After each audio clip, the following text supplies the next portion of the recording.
So I'm about halfway through my family medicine rotation. Been going really well. I've been enjoying the outpatient schedule. I like how fast-paced it is, how many patients you get to see every day, how it's a little bit more casual than inpatient medicine, and how you get to spend more time talking to patients instead of just rounding all day. However, I do have 2 emergency medicine shifts coming up, and I really haven't touched on EM much for many months. I think I had it somewhat included in a video back in my internal medicine rotation, which was like 3 months ago almost. So I think it's worth talking about that again, just because I have experienced so much, learned so much since that first ED shift. So my school does things a little bit differently.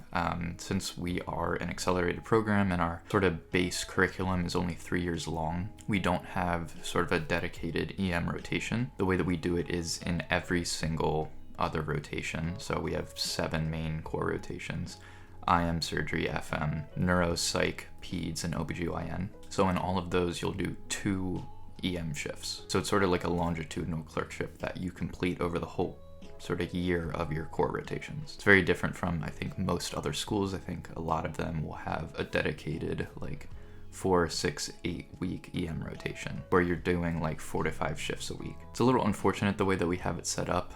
It's really just a product of our curriculum being accelerated. I think pretty much everyone would prefer to have it like a normal clerkship, because the way it works out is, especially if you're in the 8-week rotations or a little bit longer, you might go like a whole month without being in the ER. So you lose a lot of those skills and you forget how the ER runs. I think it would be a little bit better to fully like immerse yourself in that specialty like we do with all the other ones, with having some sort of continuity and being able to have several shifts in 1 week. But it is what it is.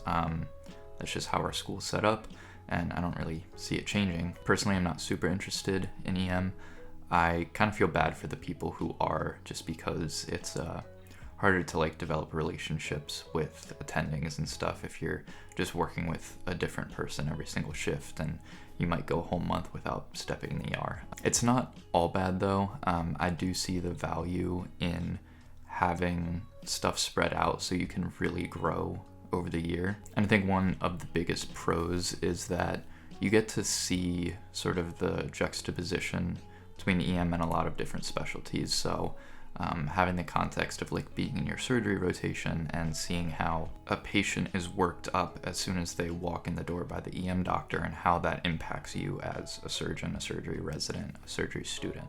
It was honestly really cool when I was on my surgery rotation, because we would have a patient come in with, a GI complaint, and just from being on my surgery rotation, I was a lot better equipped to handle that situation. But also, I knew that we were consulting surgery, so I was working with those residents at that time, so I would be able to text them like, hey, we're gonna have a consult for you. Do you mind if I come and do the evaluation with you when you get down here? So that was another way where I just learned a lot more and got to see sort of the intersection of EM and all of the other specialties. I haven't done neuro yet, but I think we have a whole stroke week on neuro, and I know from my experiences in the ER, the stroke team is like a very well-oiled machine. They know before a patient even gets to the hospital that it's gonna be a code stroke. People are waiting. They tell the CT people, hey, we're going to need to free stuff up to get this person in there as fast as possible. They have a team of NPs already there right at the door starting to eval the patient. Then the ER doctor comes over and, is involved in that care. And then I'm sure once I'm on that week in neuro, I'll see where the neurologist fits into that picture. So, and you can really apply it to all of the other core rotations that we do. There's a lot of OBGYN emergencies, so the ER doctors have to work really closely with them. Same thing with the psych. On every single one of my shifts, I would say like 3 or 4 of the patients that we see are just mental health crisis patients. So when those patients come in, there's sort of a minimal evaluation or workup by the ER doctor, especially if they know that there's nothing really medically going on. They don't really have to get a lot of blood work or anything like that. They just need to consult psych. So once I'm on my psych rotation, I'll see how that blends in with everything, because I really haven't seen that at this point. So like I said, I have my 2 shifts for my FM rotation coming up. I'm interested to see how, the things that I've been experiencing in FM, the kind of questions we ask, the things that we think about, is going to transfer over to the emergency room.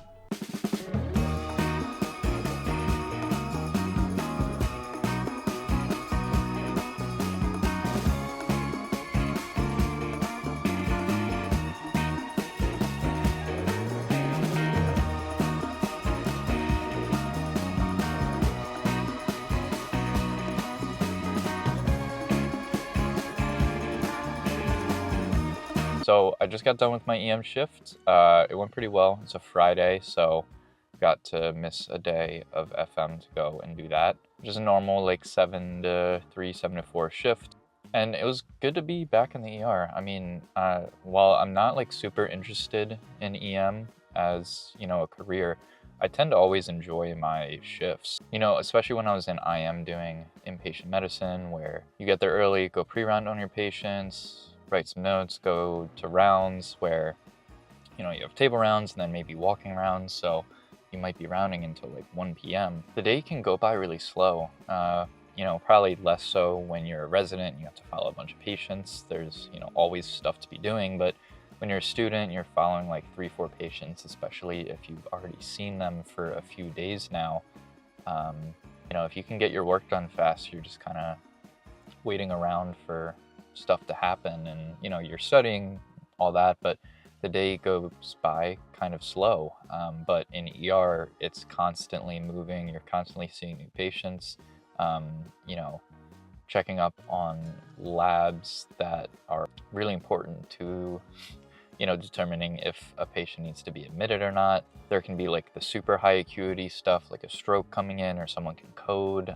So I always feel like my shifts go by way faster when I'm on ER compared to, something like inpatient IM. A little bit different to, the outpatient world because it is more fast paced. You only get 15, 20 minutes with every patient. So, but regardless, my days always go by fast, and, I always walk out of there feeling pretty good. So I saw a lot of interesting patients, stuff that I've never seen before. We did have a few sort of like crisis patients where they were there for mental health issues.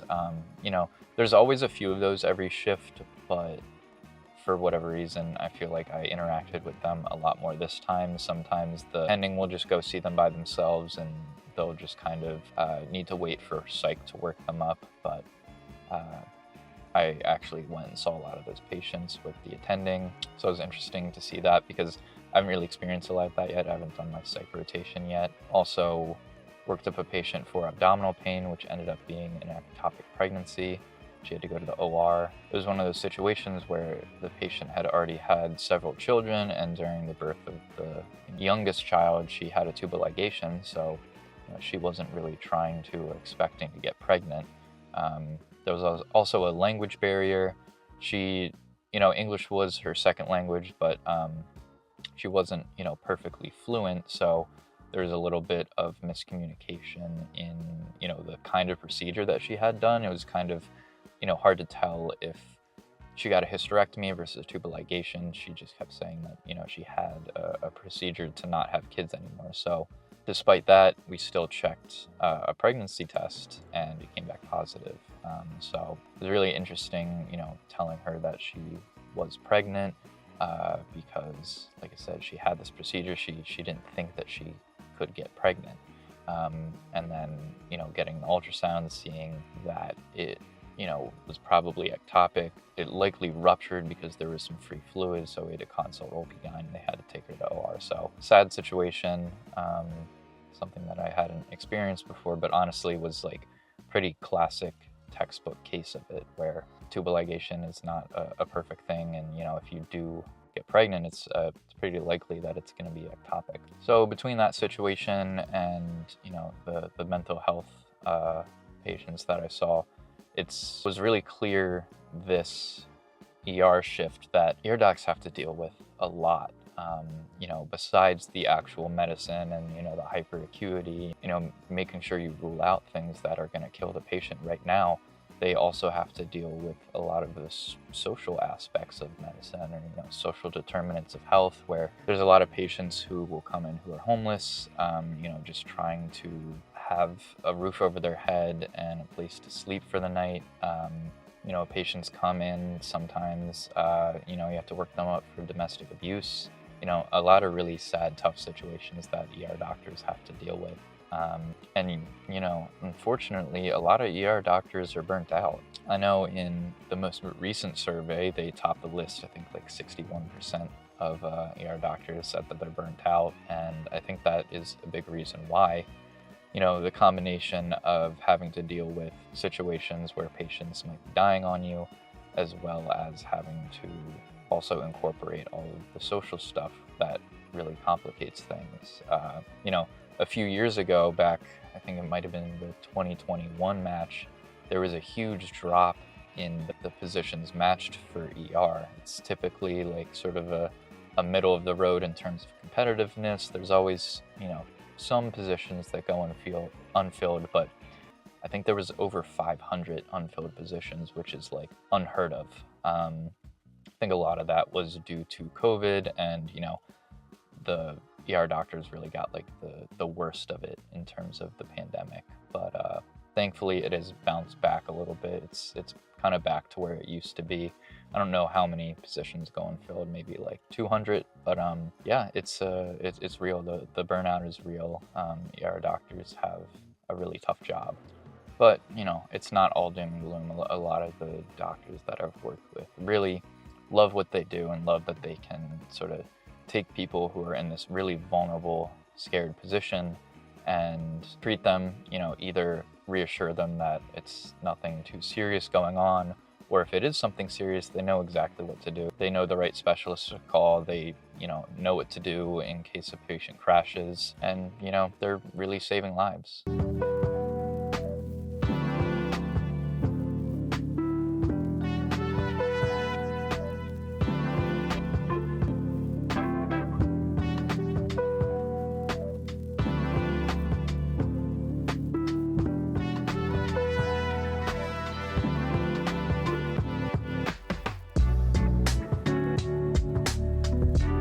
So I just finished my second ER shift, Saturday shift, which always kind of sucks just because it makes the weekend a lot shorter. Thankfully, it was only 7 to 3, so not that bad. I still have some time the rest of the day to relax and study and all the normal weekend stuff. But this shift was pretty interesting because I was actually with the same attending that I was with during my first shift ever, which was like December probably. I think it was either like my third or fourth week of rotations ever. I was in internal medicine, and it was during my outpatient week. And I'm pretty sure that was the video where I first ever talked about emergency medicine. So as you can kind of expect, it was, I had just started rotations and it was my first ER shift ever. So honestly, a lot of it was just shadowing. The way that this doctor works is, we'll go see the patient together. He'll kind of start the encounter, ask a few basic questions, then he'll leave to go start putting in orders. I'll stay to do more of a thorough history, do some physical exam, and then I'll go and report back to him, give a presentation, and then talk about what I want to do in terms of a workup. So that's how the first shift worked, and honestly how this current shift worked too. I think that's just kind of what he always does with his students. I was a little curious to see if there would be more independence, because some doctors do that. They'll have you go see the patient first before they even see them. Then you'll come, present, and then go back together. But I think it was good for me, especially being my first shift, to see a ER doctor in action, see what kind of questions they ask, what they're really worried about, all that kind of stuff. So, the cool part about having the same doctor during my first shift and, this one that I just did, it was my sixth one, is I've grown so much. Honestly, I feel like even in like my first 4 weeks of rotations, I learned more during that month than I did the first like 16, 17 months of medical school. So the amount of growth that I've had over these past few rotations is insane. And, with having two of the tougher, denser rotations as my first two, that being internal medicine and surgery, I've gained so much knowledge, so many more skills, and able to do things a lot more efficiently than I was back then on my first shift. And, who knows if he remembers me from that first shift, but personally, I know that I was doing a lot better. I was able to actually contribute to the conversations about the patients. We were able to just talk about them in a more intelligent way, including, bouncing ideas off of other attendings. So all in all, it's really good. And it's something that, I touched on early in the video, where It's a benefit of doing the ER rotation as like this longitudinal thing because you really get a sense of growing along the way. You pick up a lot of different skills in your other rotations. You know, since I had gone through my surgery rotation, if someone came in with abdominal pain, I felt super comfortable asking all the pertinent questions, doing a good abdominal physical exam, and knowing sort of the next steps in terms of trying to figure out what was going on. It's kind of funny though. You know, I was curious to see how the things that I've been doing in family medicine were going to translate to EM and how that was sort of going to overlap. And honestly, there's not too much of it.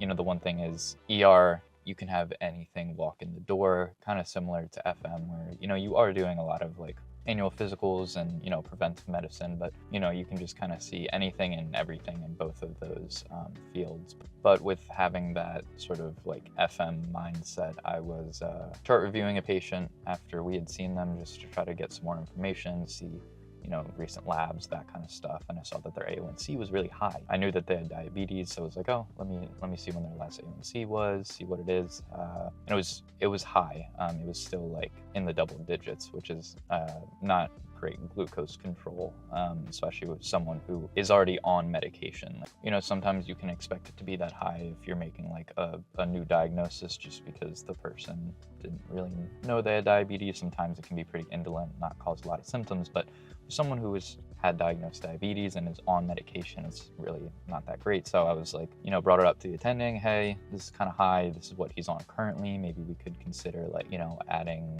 an SGLT2 because they also have heart disease, blah blah blah. And he kind of stopped me. He was like, you're right in this, but that's not really our place right now. We need to work up sort of the emergent things that could kill him right now. You know, having an elevated A1C, while it's not a good thing, that really wasn't why he was there and wasn't super related to the complaint, and is something that, you know, will be dealt with by endocrinology if he is admitted to the hospital or followed up as an outpatient. So just one of the things where, while it's nice to have the skills from the other rotations, you need to sort of filter out some of the extraneous things that might not really be the role of an ER doctor. All right, well, that is going to do it for today's video. If you enjoyed, please be sure to leave a like below and subscribe if you want to see videos like this in the future. Thanks, and I'll see you in the next one.